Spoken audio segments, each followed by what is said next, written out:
Good morning, world. I am Judy, your web-based therapist, making therapy accessible and convenient for our clients in Florida, in New York, and of course, sharing information worldwide. Today, I want to take a moment and talk about 5 ways that you can help people who are grieving.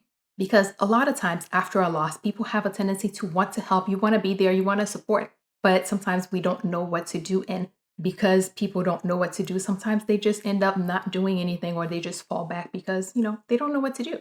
So that's what we're talking about, 5 ways you can help. But before I get into that, I want to take a quick moment and say if you are subscribed, thank you so much for being a part of our awesome world. If you're not yet subscribed, please take a moment and click the subscribe button below so you can join all this awesomeness. And remember to tick the bell so you are notified when I post new videos so you don't miss anything. And of course, if you'd like to purchase 1 or 3 of my books, there's also a link below that will take you to a site that shows you all your different options of where you could get 1 or 3 of my books. All right, let's get back. First, take something off their to-do list. A lot of times when we don't know what to do, we want to go above and beyond. And sometimes people, especially right after a loss, you'll see a lot of people will bring food, they bring this, and then before you know it, the person's house is overflowing because there's so much going on. Instead of just bringing food, being the 50th person to bring food that day, figure out what they need. One of the things that helps is taking things off a person's to-do list, because even though they're in the middle of this loss that they're grieving, and sometimes maybe they're even in the process of setting things up because maybe doing funeral preparations or whatever it is they may be doing, they still have regular life that is happening around that loss. So taking things off a person's to-do list, if you are comfortable, if you are close enough with the person to ask, hey, what's on your to-do list? What can I take off your to-do list? Or if you know some of the things that they have on their to-do list, offer to do that. And actually, a client gave me that idea. I believe they heard it from somewhere where they were saying that someone mentioned that ask a person, when is your next oil change? When is your next this? That way you could take that off their plate.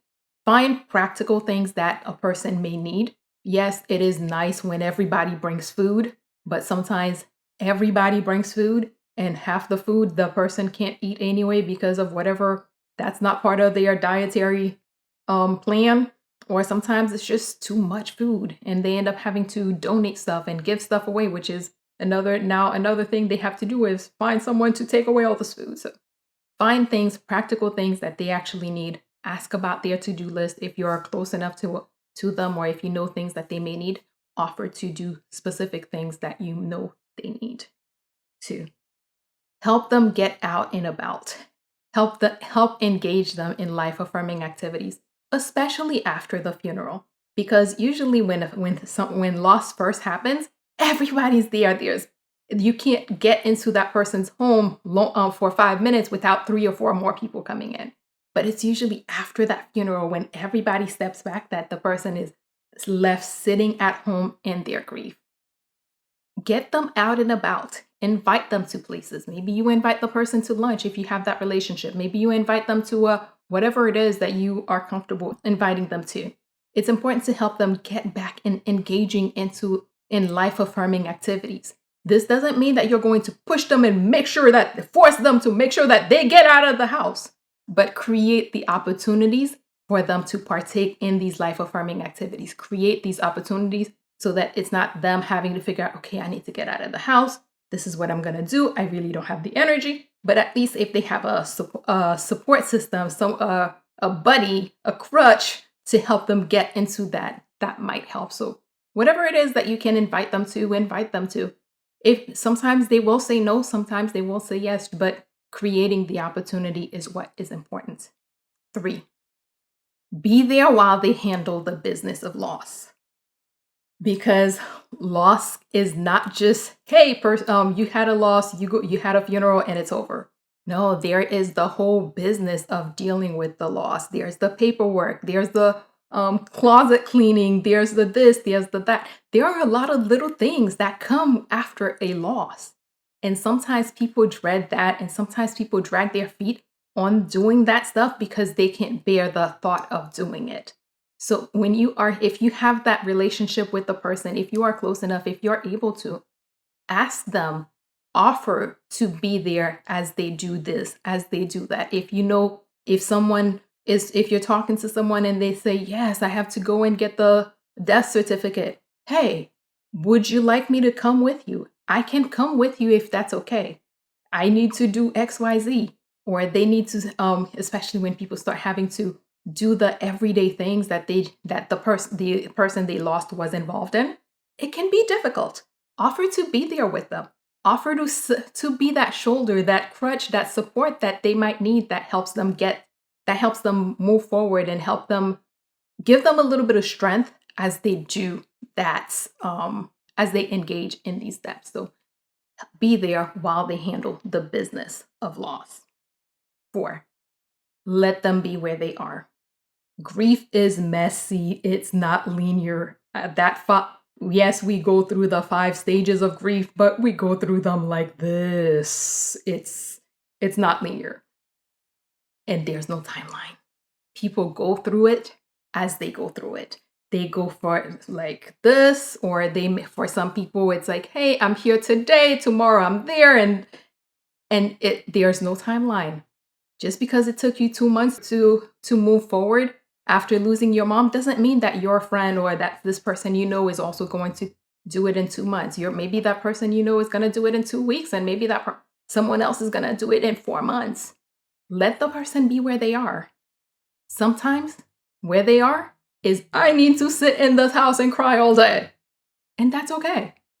And sometimes where they are is, I need someone to distract me and help me forget the fact that I'm going through this. So you're here for the party.